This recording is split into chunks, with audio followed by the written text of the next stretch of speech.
Selamat malam, saudara-saudari dalam Yesus Kristus. Selamat bertemu kembali dalam renungan malam, Ye shall receive power, atau engkau akan menerima kuasa, oleh Ellen G. White, tanggal 31 Agustus 2025. Mari kita berdoa. Bapa kami yang di sorga, Allah pencipta langit dan bumi, laut serta segala isinya, satu-satunya Allah yang benar, yang kami sembah selalu melalui anak-Mu, Yesus Kristus. Pada malam ini, kami bersyukur dan berterima kasih oleh sebab penyertaan dan perlindungan Bapa bagi kami sepanjang hari dalam setiap aktivitas dan pekerjaan kami. Mohon karuniakan Roh Yesus Kristus dalam hati kami, sehingga kami dapat mengerti firman-Mu dan menghidupkannya dalam kehidupan kami sehari-hari. Besertalah dengan kami sepanjang malam ini, ya Bapa. Kami persembahkan doa ini di dalam nama Yesus yang adalah Tuhan dan Juru Selamat kami. Amin. Renungan malam ini akan dibacakan oleh Saudari Keisha Sidabutar. Kepada Saudari Keisha, kami persilahkan. Selamat malam saudara-saudari sekalian. Renungan kita 31 Agustus 2025 berjudul Sikap yang Tepat. Ayat ini terdapat di dalam 2 Yohanes 1 ayat 8 dan 9 berbunyi, "Waspadalah supaya kamu jangan kehilangan apa yang telah kami kerjakan itu, tetapi supaya kamu mendapat upahmu sepenuhnya. Setiap orang yang tidak tinggal di dalam ajaran Kristus, tetapi yang melangkah keluar dari situ, tidak memiliki Allah. Barang siapa tinggal di dalam ajaran itu, ia memiliki Bapa maupun Anak." Sebentar lagi, segala upaya akan dilakukan untuk mengabaikan dan memutarbalikkan kebenaran kesaksian Roh Allah. Kita harus mempersiapkan diri dengan pesan-pesan yang jelas dan lugas yang telah disampaikan kepada umat Allah sejak tahun 1846. Akan ada orang-orang yang pernah bersatu dengan kita dalam iman, yang akan mencari doktrin-doktrin baru yang aneh, mencari sesuatu yang ganjil dan sensasional untuk disajikan kepada orang-orang. Mereka akan membawa segala macam kekeliruan yang mungkin dan akan menyajikannya seolah-olah berasal dari Nyonya White agar mereka dapat menipu jiwa-jiwa. Mereka yang menganggap terang yang Tuhan berikan sebagai hal yang biasa saja tidak akan mendapatkan manfaat dari pengajaran yang disampaikan. Ada orang-orang yang salah menafsirkan pesan-pesan yang diberikan Allah sesuai dengan kebutaan rohani mereka. Beberapa orang akan meninggalkan iman mereka dan akan menyangkal kebenaran pesan-pesan tersebut dan menganggapnya sebagai kepalsuan. Sebagian orang akan mengejek mereka, melawan terang yang telah diberikan Allah selama bertahun-tahun, dan sebagian orang yang lemah imannya akan disesatkan.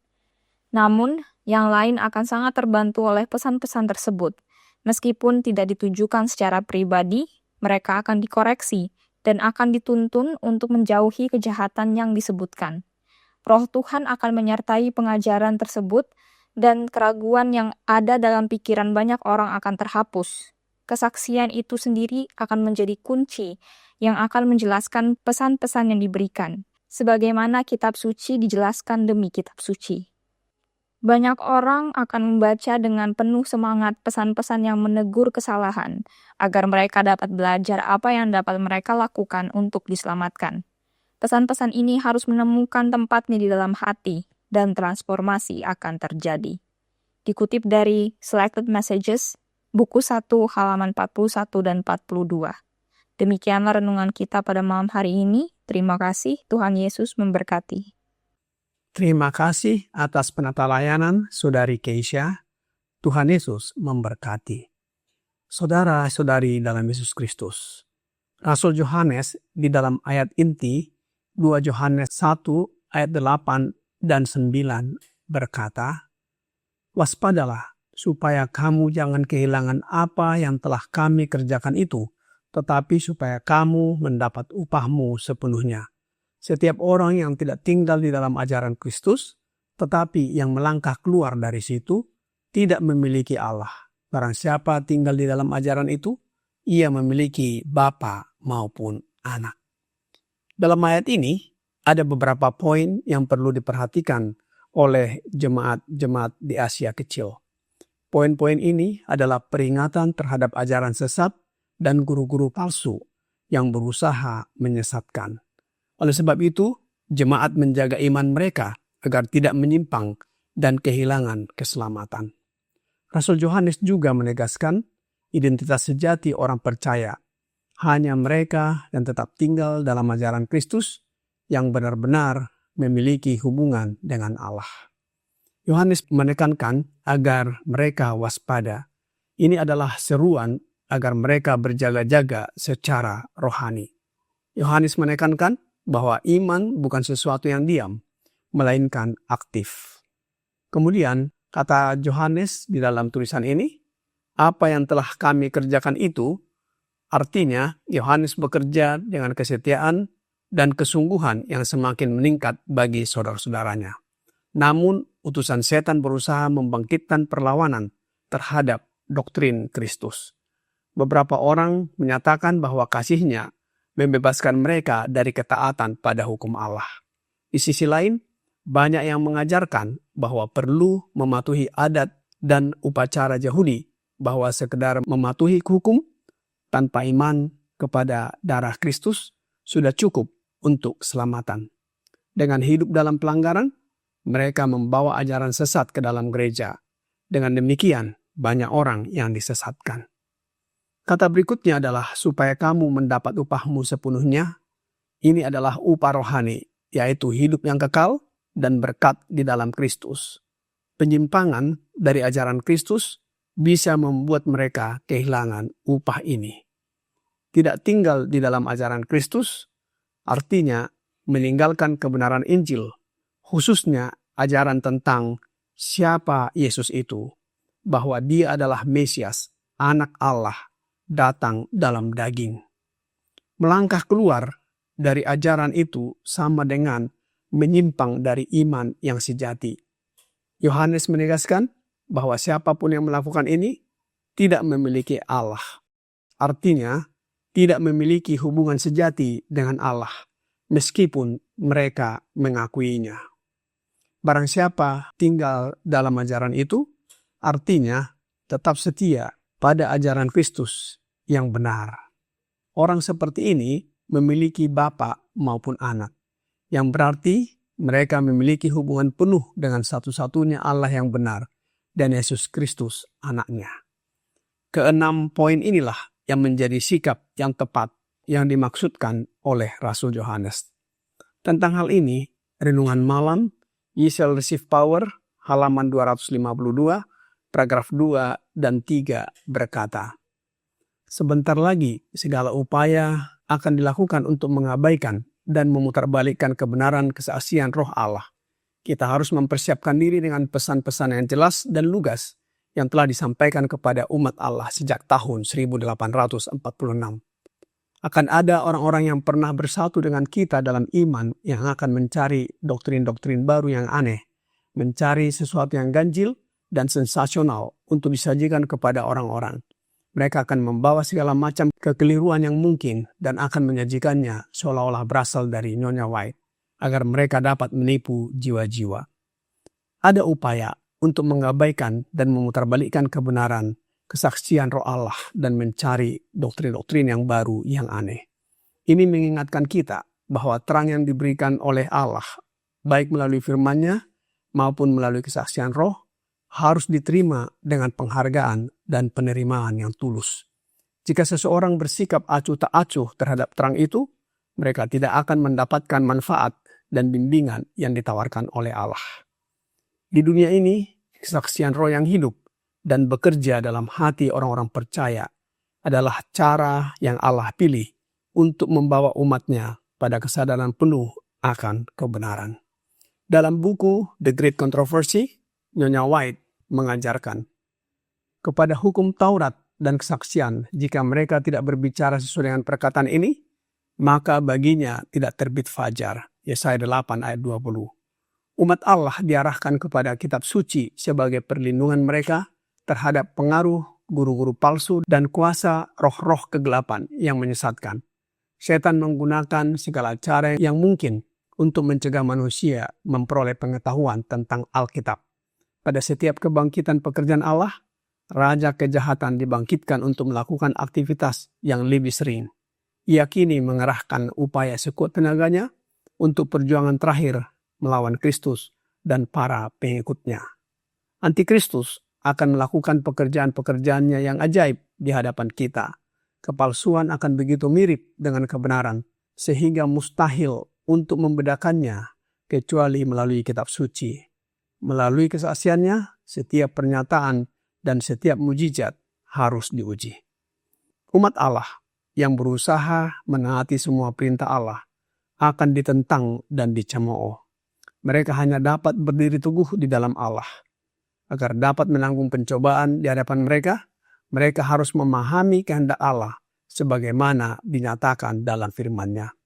Mereka dapat memuliakannya hanya jika mereka memiliki pemahaman yang benar tentang karakter, pemerintahan, dan tujuannya, serta bertindak sesuai dengannya. Lebih lanjut, Nyonya White dalam tulisan yang sama, paragraf 2, mengajarkan, hanya mereka yang telah membentengi pikiran dengan kebenaran Alkitab yang akan bertahan melewati pertikaian besar terakhir. Setiap jiwa akan menghadapi ujian yang menguji. Haruskah aku lebih taat kepada Allah daripada manusia? Saat yang menentukan sudah dekat. Apakah kaki kita berpijak di atas batu karang firman Allah yang tak berubah? Apakah kita siap untuk berdiri teguh membela perintah-perintah Allah dan iman kepada Yesus? Bagaimana sikap dan pendirian kita? Apakah hidup kita sudah sesuai dengan hukum dan kesaksian itu? Proses pembaharuan melalui penerimaan kita terhadap kebenaran harus terjadi. Proses pembaharuan yang dimaksud adalah perubahan hati dan pikiran melalui penerimaan kebenaran yang hidup dan bekerja dalam diri kita. Pengajaran yang benar harus membawa perubahan nyata dalam kehidupan pribadi kita masing-masing. Memperbaharui kehidupan rohani. Hanya melalui Kristuslah kita dapat mengalami pembaharuan yang sejati. Hati yang baru, semangat yang baru, dan ini adalah tujuan Allah dalam menyampaikan kebenarannya kepada kita. Roh Nubuat di dalam Steps to Christ, halaman 73, paragraf 1 berkata, pengaruh Roh Kudus yang meregenerasi memperbaharui hatinya. Kuasa kasih Kristus menghasilkan perubahan karakter. Ini adalah hasil pasti dari persatuan dengan Yesus. Ketika Kristus tinggal di dalam hati, seluruh sifat diubahkan. Roh Kristus, kasihnya melembutkan hati, menaklukkan jiwa, dan mengangkat pikiran serta hasrat kepada Allah dan sorga. Saudara-saudari dalam Yesus Kristus, kita ketahui bahwa Yohanes murid terkasih, penulis kitab Yohanes adalah orang yang paling sepenuhnya mencerminkan rupa juru selamat. Namun, tidak secara alami memiliki keindahan karakter itu. Dia tidak hanya tegas dan ambisius untuk kehormatan, tetapi juga terburu-buru dan kesal di bawah cedera. Tetapi ketika karakter yang ilahi dinyatakan kepadanya, dia melihat kekurangannya dan menjadi rendah hati oleh pengetahuan itu.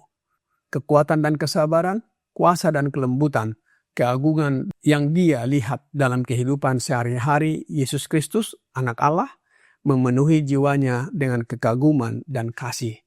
Hari demi hari, hatinya tergerak kepada Kristus, sampai dia kehilangan pandangan diri dalam kasih kepada gurunya. Temperamennya yang kesal dan ambisius diserahkan kepada kuasa pembentukan Kristus. Marilah kita berpaling kepada matahari kebenaran.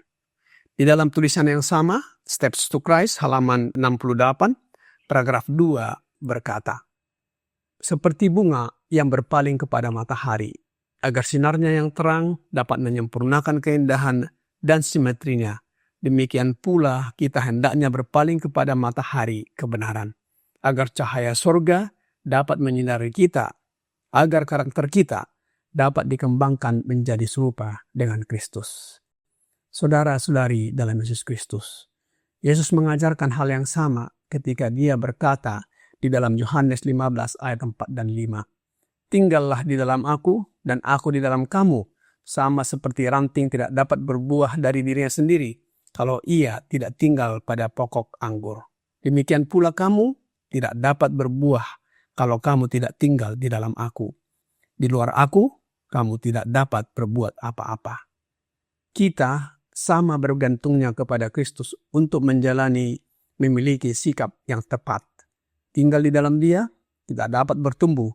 Kita akan seperti pohon yang ditanam di tepi aliran air. Kiranya renungan malam ini membawa pembaharuan bagi kita. Tuhan Yesus memberkati kita semua. Mari kita berdoa.